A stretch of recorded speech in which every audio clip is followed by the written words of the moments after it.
Right now on the National Weather Desk, flood fears. Rising rivers wreak havoc in some places, while others worry about what's to come. It's pretty frightening because there's so much snow left up on the mountain. Hailstorm. It can damage your car, but can also hurt your crops. It could shred a wheat crop within minutes. Water release. The experiment that increased Lake Mead's water by several feet. The aim? To push river sediment onto beaches and sandbars for camping. Climate change, the new tool climate scientists are using to help them better understand extreme weather. Big atmospheric river events from this spring probably had a climate fingerprint on them as well. And picture perfect, how to get those great shots in nature no matter what kind of camera you use. It's all about lighting.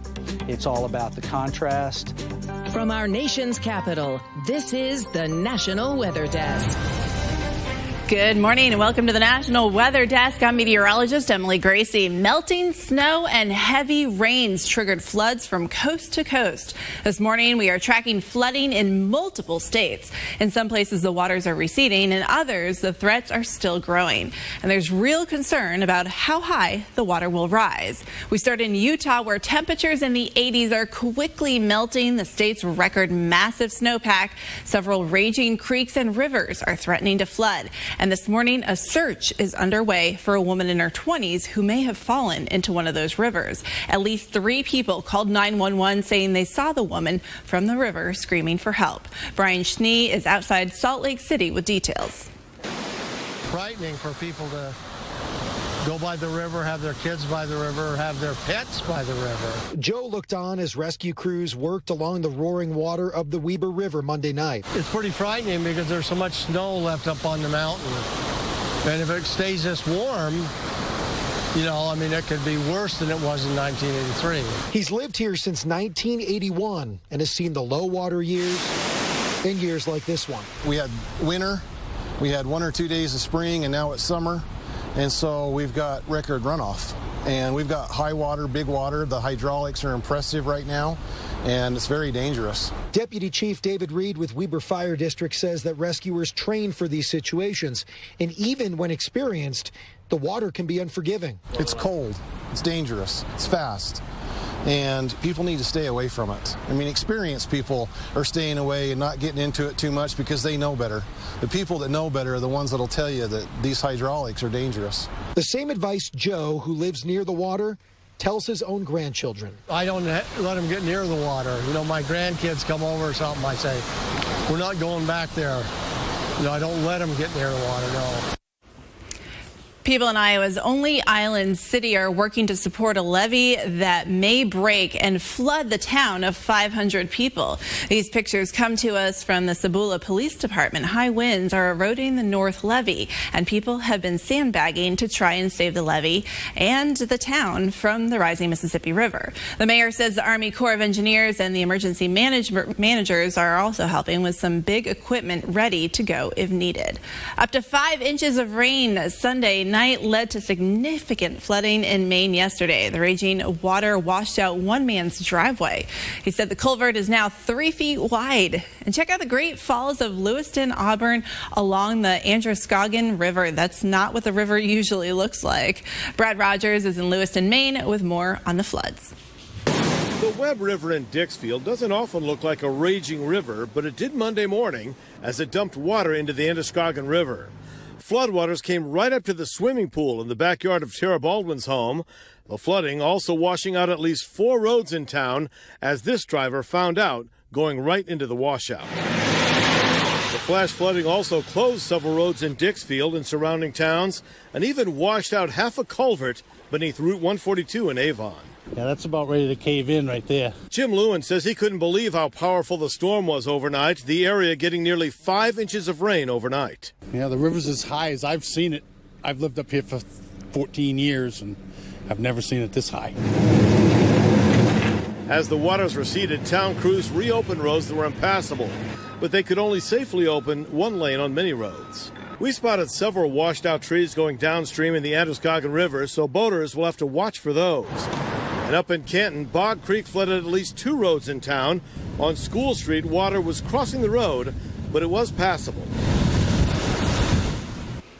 Heavy rains also fell in central New York State. Nearly 4 inches in just 24 hours also led to flooding there. Brandon Roth is southeast of Syracuse this morning in the small village of Sherburne.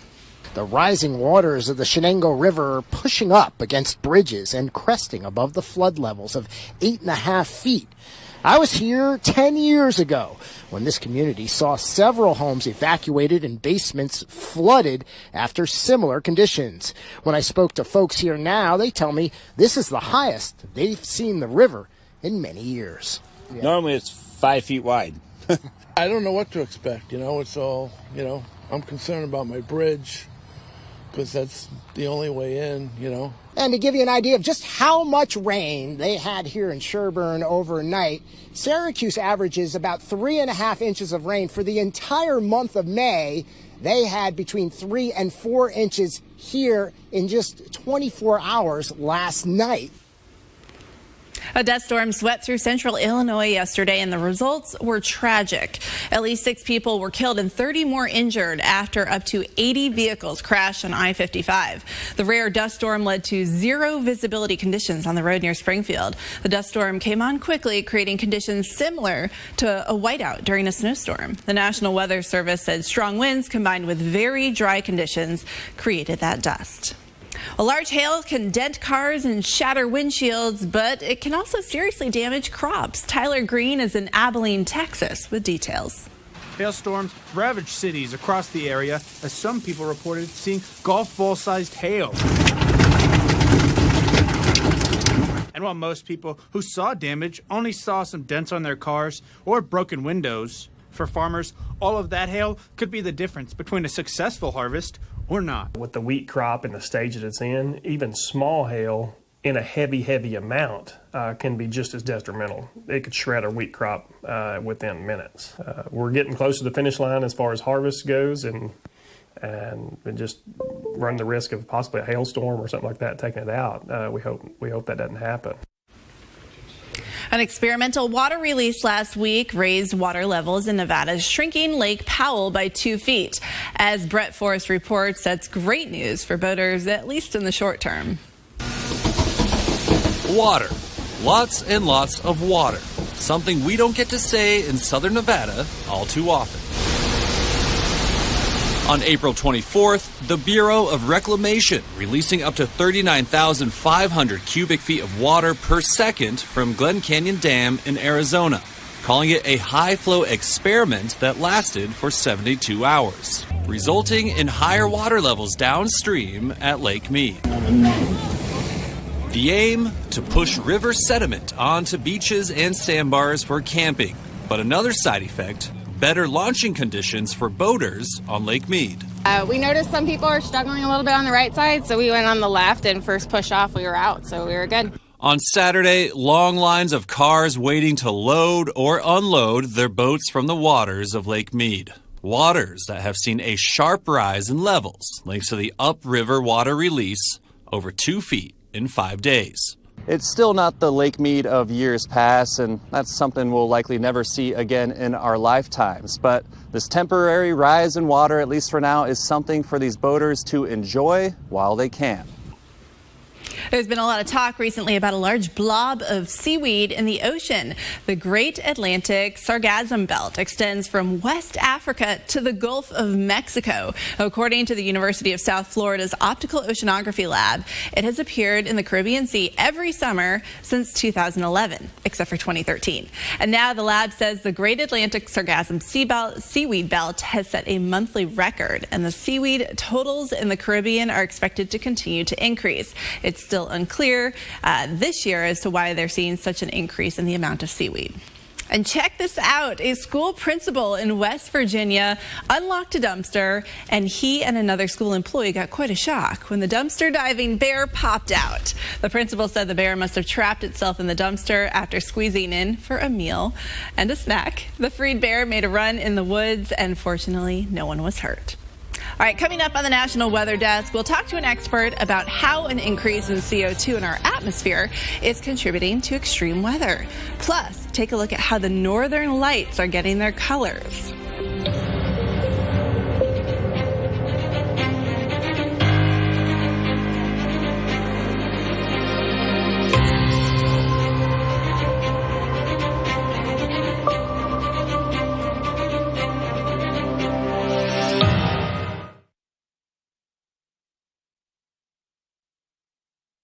Hi, everyone. I'm meteorologist Charlie Lopresti. We look at the Northeast. We have more unsettled weather in the forecast over the next couple of days. See that big upper low spinning just off to our west back to the Great Lakes. That brings more showers, areas of drizzle, and seasonably cool temps.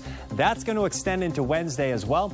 We're tracking high temperatures generally in the low 50s. Some areas may even have a hard time getting out of the 40s. As far as additional rainfall amounts, many areas will pick up another 1/4 of an inch to 3/4 of an inch of rain. I'm meteorologist Jonathan Myers, and here's a look at the mid-Atlantic region. Going to have some on and off showers, especially northern half of the area for a day on Tuesday, and especially during the afternoon. Some patchy clouds, Virginia southbound, especially central and southern Virginia southbound.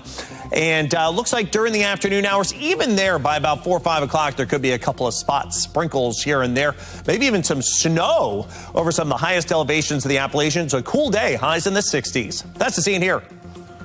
I'm meteorologist Vitas Reed. Here's a look at your southeast forecast highs for the day. Nashville getting up to 66 degrees, 68 in Raleigh. We get it back into those 70s around Birmingham, Macon. Pensacola, you get about 80 degrees. Jacksonville, 85, and a nice comfortable mid-80s across parts of South Florida. Dry conditions, plenty of sunshine through Atlanta, back towards Birmingham and Mobile. Jackson, Mississippi looking pretty good. Raleigh and Nashville. As you get to Florida, we're seeing nice clear skies as we're seeing high pressure pretty much in control over the southeast.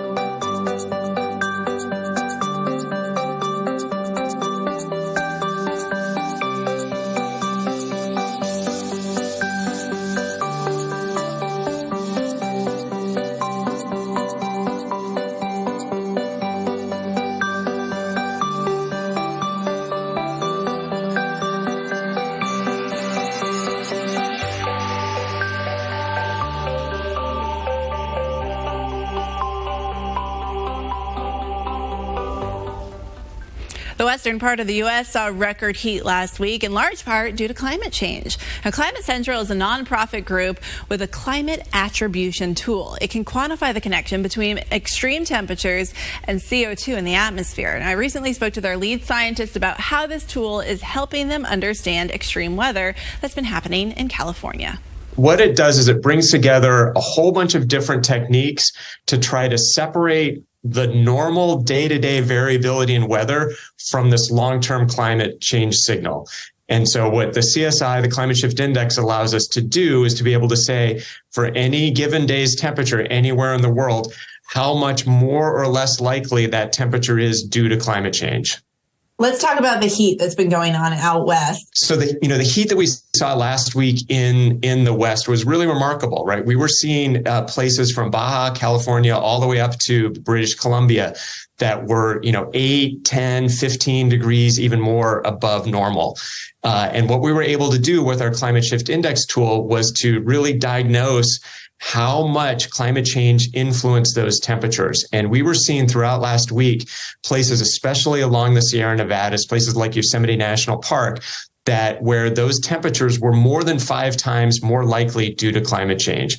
Okay, so then you mentioned Yosemite. They had to close this past week because of flooding. So how can you attribute flooding then back to climate change as well? That's a really fantastic question. So we're focusing very clearly on the temperatures, on the heat. But of course, that's part of it, right? If it hadn't been warm, things wouldn't have melted. But then you have to ask, okay, well, what was, there was so much snowpack to melt. That's a big part of the story, right? 200, 300% more snow than normal. And that probably has a climate signal as well. This isn't part of our analysis, and I expect there will be some scientific studies that come out of that. But, a warmer planet, you can put more water vapor into the atmosphere. And so the big atmospheric river events from this spring probably had a climate fingerprint on them as well. So we're seeing two things adding together. Climate change made those big snows more likely, and then climate change made this early intense melt more likely. Scientists say that the increase in global temperatures is creating a deadlier hurricane and tornado season as well. The hurricane season starts on June 1st, and it's already been an active tornado season, so it's a good time to remind you about how to prepare for a weather emergency. We have 2 reports, starting with meteorologist Joe DiCarlo. Although tornadoes more frequently happen across north and eastern Texas, we can see our fair share of storms here in South Texas that can produce tornadoes. When a storm does produce a tornado, here are some tips to help keep you and your family safe. Have an emergency plan in place before severe weather strikes. Go to an interior room on the lowest level and put as many walls between you and the outside as possible. Get under something sturdy and protect your head. If you're in a car, stay inside the vehicle with your seatbelt on and duck your head below the windows.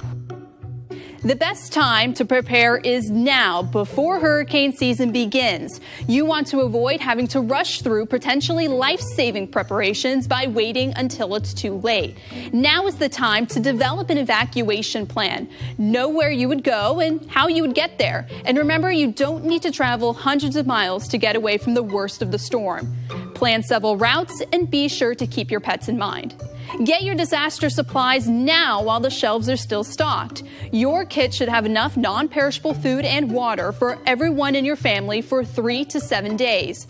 3 gallons of water per person per day is ideal. And get that insurance checkup on your home and property early. The standard homeowner's insurance policy does not cover flooding. You'll need to get a separate policy. And take the time to write down your hurricane plan and share it with your family. And finally, strengthen your home. The best way we can protect our property is by doing preventative maintenance during the season. When not dealing with tornadoes or hurricanes, spring can offer up some picture-perfect weather. Chicago Windler from our station in Austin, Texas, went on a nature photography hike to learn how and when to get the best shots. Whether you're shooting with a fancy camera like this or just your phone, nature photography can be so much fun. But sometimes the weather gets in the way. I went to an expert to get some tips on how to deal with it. Let's go, everybody. Richard Gaines is a professional photographer and a nature lover. He combines both as a volunteer hike leader at Balcones Canyonlands National Wildlife Refuge. I think it gives you a different perspective on the world. He's captured everything from sports to music to Texas barbecue through his lens, but this place is something special. I like to document nature, especially out here at Balcones Canyonland. He's not alone. This fully booked photography hike is proof. If I'm going too fast, just let me know. I definitely love the fact that you're out with people that everyone is enjoying taking photos, and so we all have the same interest. And so if you stop to take a photo, people aren't going, would you hurry up? Aside from the wind, you might think this was an ideal day for photography, but full sunshine means harsh lighting and big shadows. It's all about lighting. It's all about the contrast. Lots of times a cloudy day will be better than a sunny day.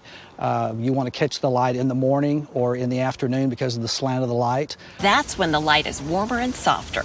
Late afternoon is probably the best golden hour because you've got you could have anything from the clouds, the reflections from the clouds, to the pollen in the air. And some might think a rainy day is a wash for photos. If you get a short spring rain and you can find dew on a leaf, you can take a wonderful photo like that. Our 4-mile hike was sunny, but no one seemed to mind. You find an area where there's some shade and you can still create that beautiful shot. As for equipment, this is a Nikon, and it's a really good camera. This is my workhorse right here. Okay, so this is my workhorse right here. Right, and I've got one of those too. No matter the camera, the right lighting and composition can create fantastic photos, whatever the weather. Please watch your step here. At Balcones Canyonlands near Austin, Texas, I'm Chicago Windler for the National Weather Desk.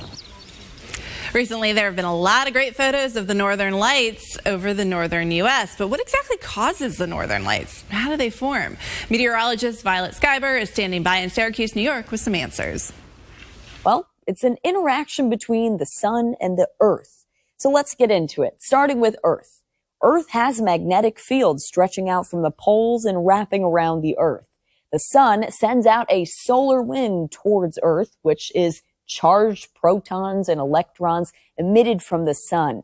And as it races towards Earth, it follows Earth's magnetic field. The weakest points of that magnetic field is the North and the South Pole. That's where that solar wind races in towards Earth's atmosphere, and that's where we see the aurora. So the electrons, once they reach the poles, collide with various molecules in Earth's atmosphere. And the resulting excitation of these collisions causes varying colors based on the height and the type of molecules that they hit. So red auroras happen when it hits oxygen molecules above 200 kilometers. Blue auroras are from nitrogen molecules around 100 to 200 kilometers and up.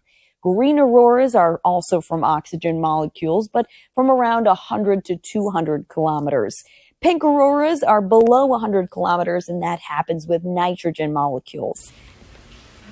We'd love to connect with you. You can find us on all your favorite social media platforms. Just search the National Weather Desk. We'll be right back.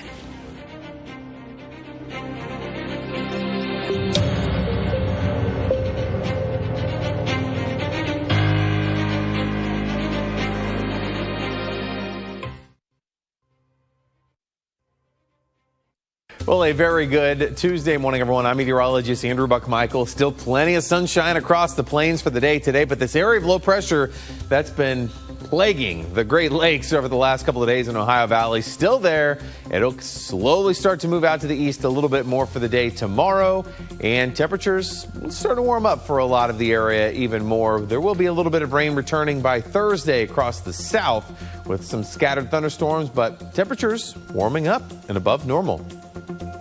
Good morning, I'm meteorologist Alex Garcia. Here's a look at your regional weather. We're starting off with clouds and maybe some fog out here from San Antonio down to Corpus into Brownsville. Cool and dry up to the north in Arkansas. Temperatures there into the 40s.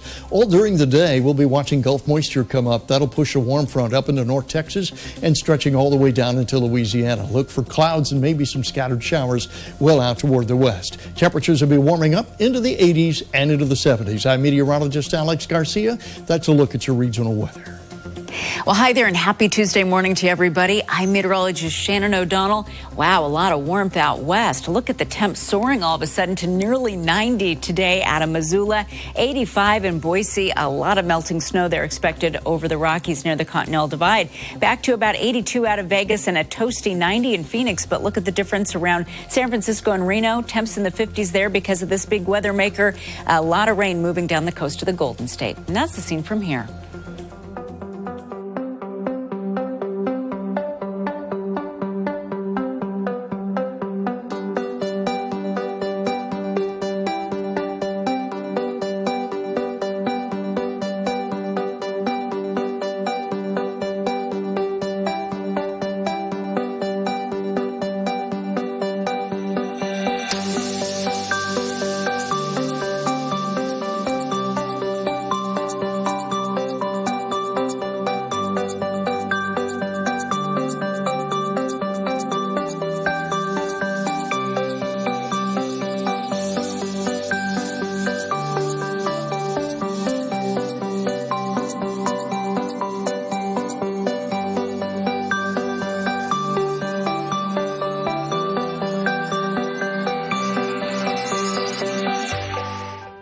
Weather Window, presented by the National Weather Desk. The National Weather Service now says the tornado that struck Virginia Beach Sunday night was a powerful EF3, packing winds up to 165 miles per hour. Warm temperatures in Utah are beginning to thaw out Bear Lake, but judging from all the ice still there, it's going to take some time.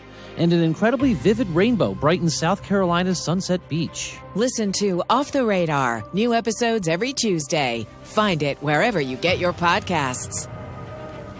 As temperatures warm, we often start thinking about heading into the closest body of water to cool off. But as Theron Zahn explains, that may not be the best idea always. Sometimes when we get a spring warm up on sunny days, you want to jump in the nearest lake or river, but just know that water is still very cold during springtime, sometimes around 50 degrees, causing cold water shock, which could give you trouble breathing and lead to drowning. In fact, to give you an idea how dangerous cold water is, it chills your body 4 times faster than cold air. That's why you can have instant trouble jumping in. You want to wait until later on in the summer before you head out to our rivers and lakes. Don't forget to check out our podcast, Off the Radar. New episodes drop every Tuesday, and this week's episode is all about cold plunges. You can find Off the Radar wherever you get your podcasts. Stay with us.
In West Virginia, May is starting out with a dose of snow. This is the mountain town of Davis, where a winter storm warning is in effect until 2 p.m. Wednesday, with up to 8 inches of snow expected.